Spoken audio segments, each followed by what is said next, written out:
And it'll be Jorge Soler leading things off for the Atlanta Braves. He is the DH. Here's one slammed into left field. How about that start to the World Series? Soler will take the trip, and he puts Atlanta up 1-0 with a first swing of the Fall Classic. That ball is gone! 1-0 Braves, and Jorge feels like busting loose. And welcome to Interesting to See, your daily sports podcast about news, narratives, takes, and gambling. I'm Nick. Today might as well just be Scandal Day because we've got some scandals to talk about. Well, first we'll review the World Series. The Wall Street Journal wrote an interesting article. The Wall Street Journal crushing it lately for sports coverage.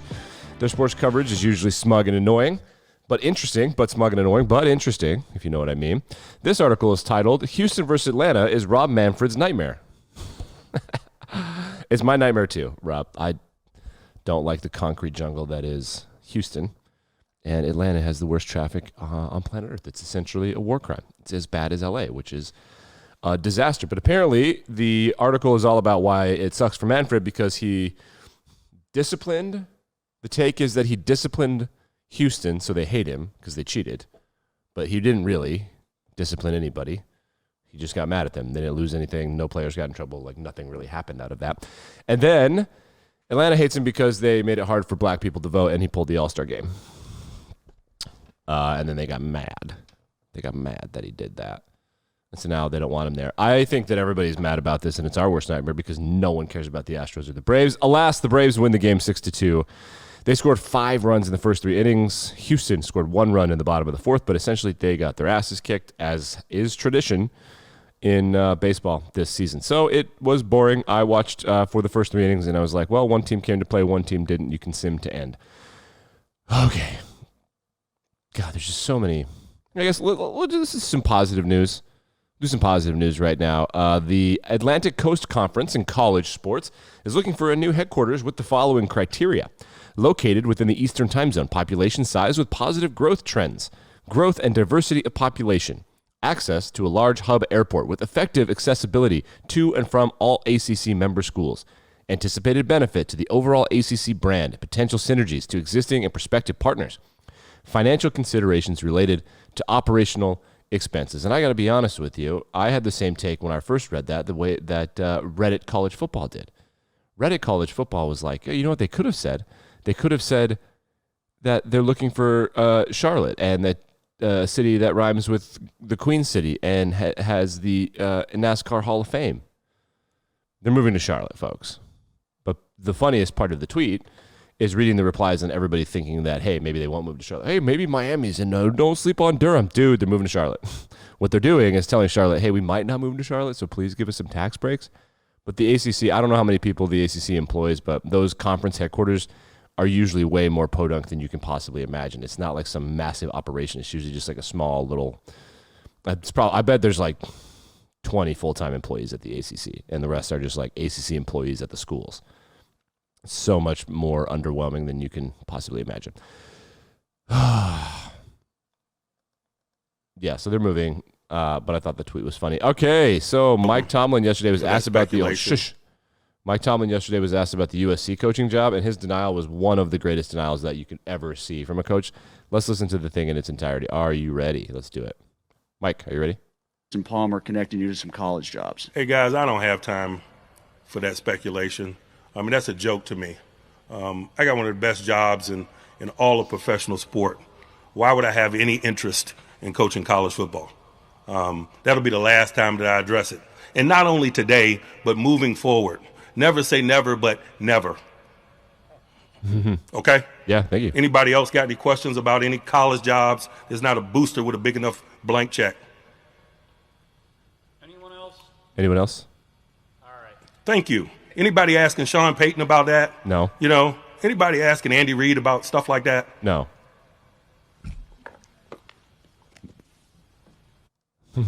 Gotta love that. Good job from Mike Tomlin there. I like that. Remember when Urban Meyer was asked if he was going to take the USC job? He said, no chance. No, I don't like my job here. More scandals. See, like, that's called peaks and valleys, ups and downs. More scandals. Commissioner Roger Goodell, there's a mid-season meeting where Roger Goodell is forced to talk to the media contractually.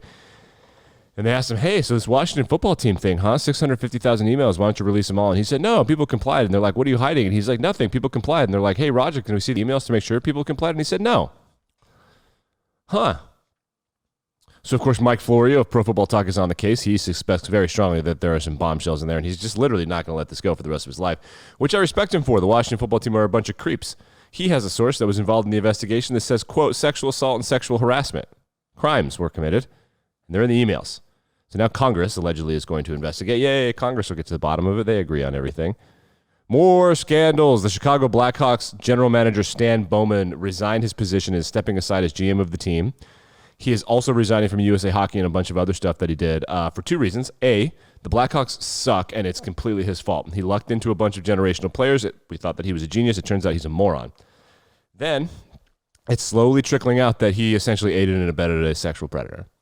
Yep, of course. So the predator, who was in jail or prison or something for 9 months in Houston, also coached at Notre Dame, Miami of Ohio, Michigan high school, and yeah, that was it. But while he was in Chicago during the Stanley Cup run, the magical run of 2020 or 2010 when they beat the Flyers, there was a video coach who was coercing players into having sex with him. It was essentially non-consensual. The video coach was a man, and people suspect that because the victims and the perpetrator were both men, that this might not have got the same attention from HR and executives. But also, the first assault happened like weeks before the playoffs began, and then it was brought to the attention of upper management like as the Stanley Cup final was happening, and then there was apparently a meeting days after they won the Stanley Cup, and nobody did anything about it. They cited they didn't want to disrupt team chemistry, so they literally were like, yeah, you were definitely raped, but we want to win the Stanley Cup, so if you could shut the fuck up, please, that'd be great. So Stan Bowman is going to go down in a fiery pit of hell. I'm sure Miami of Ohio and Notre Dame are going to be pissed about this because they hired that guy and the Blackhawks didn't tell them what was going on. Stan Bowman, of course, is in bed with a bunch of people at Notre Dame and Miami of Ohio. Hockey is a small community, and this sheds a light on greater issues that when sexual assault victims are men, nobody knows what to do. So Stan Bowman he resigned, but he will be eventually shamed and ostracized from hockey and sports, and his life is, as we know it as a person on Google, is over. The coach's name, the predator, is named Aldrich. I'm trying to find his first name. Yeah, other people that are involved in this are Vice President of Hockey Operations, Al McIsaac. This was reported via the Wall Street Journal. When I cite actual journalism, I should probably give actual names, right? What the hell is this guy's name? Time's up. We'll find the next one. Okay, so, and that honestly is a disappointing story because I just can't believe that's still happening. Hey, we don't want to disrupt team chemistry. Sorry you were forced into having sex beyond your orientation and with someone who threatened to ruin your career. Whoops. But don't you want to win the Stanley Cup? The player is unidentified and is being identified only as John Doe, and apparently this is going to be legal. Right now there's an NHL investigation, but there will also be a move to press charges, I believe. Like that's why the person is being called John Doe. And I cannot say that I blame them for that. All right, one more scandal that's creepy. We haven't covered a lot of Premier League here. Manchester United. They have a legend, Paul Scholes, is getting roasted. This is from Barstool Sports because he has a video. This is true. This is true. It was on TikTok or Twitter or something. There is a video where a grown man is sucking his daughter's toes. This is a Manchester United legend. He's sucking his daughter's toes. His daughter, I think the clinical term is a smoke show. And this is all over the news. She is incredibly attractive, very beautiful. She's 20 years old, and her foot is in her dad's mouth. I haven't seen the video. She has the video, and it's, yeah, so we're watching it right now together. You want to see the picture? I'll show you the picture. That's her dad. That's her father. I recommend therapy for these people. So I don't know what Manchester United is going to do about that. But and she seems. So the video was captioned. It was taken by her, and the video says "True Love." Folks, am I high? I mean, it's actually jarring. I can't watch it anymore. That's his fucking daughter. What?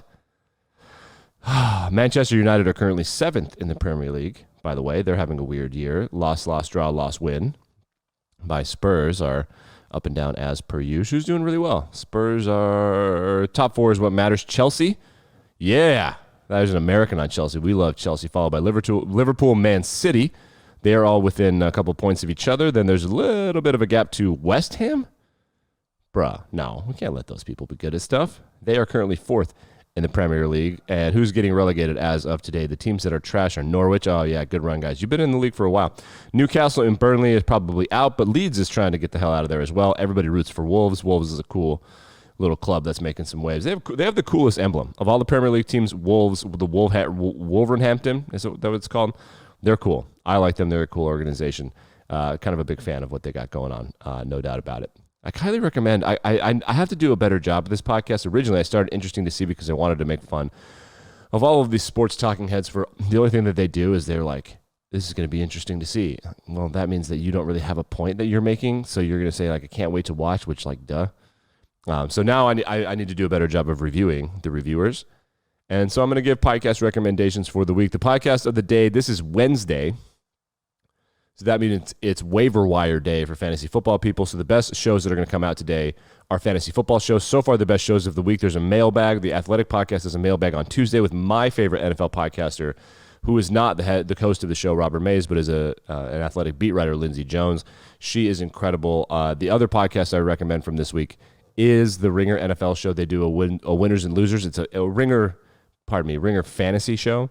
And they do winners and losers of fantasy, but they do a better job of reviewing the entire week than they think that they do. So I highly recommend those two shows. Spit and Chicklets is going to break down, if you want more on the Blackhawks situation, the Spit and Chicklets breaks that down pretty thoroughly. They don't really dabble into the sexual assault stuff as much as I did, but they stay on the hockey side of things, and they kind of get into why Stan Bowman should be fired for his hockey stuff. He should be investigated and perhaps prosecuted for his sexual assault cover-up stuff. So Spit and Chicklets gets into that. So I'm trying to recommend more stuff for you guys to listen to. It's in the first 5 or 6 minutes of Spit and Chicklets. Haven't figured out a way legally to play all of that stuff, but I'm sure that one exists. So we'll figure that out for you. Game 2 of the World Series is tonight, sometime between 8 and 8:20, whenever they want to wrap up the anthem and whatever. It's only going to be interesting to me on Tuesdays and Wednesdays. There's just too much football in Atlanta, and Houston do nothing for me, and I don't feel bad about it at all. Will Ben Simmons practice today? There are rumors that Ben Simmons will go to practice today. Kyrie Irving won't, though. This is interesting to see. Like, rate, review, subscribe. Tell everybody, force everybody to listen to it. Actually, you don't have to force them to listen to it. Just force them to subscribe to it. Back and better than ever. Preview Thursday Night Football tomorrow.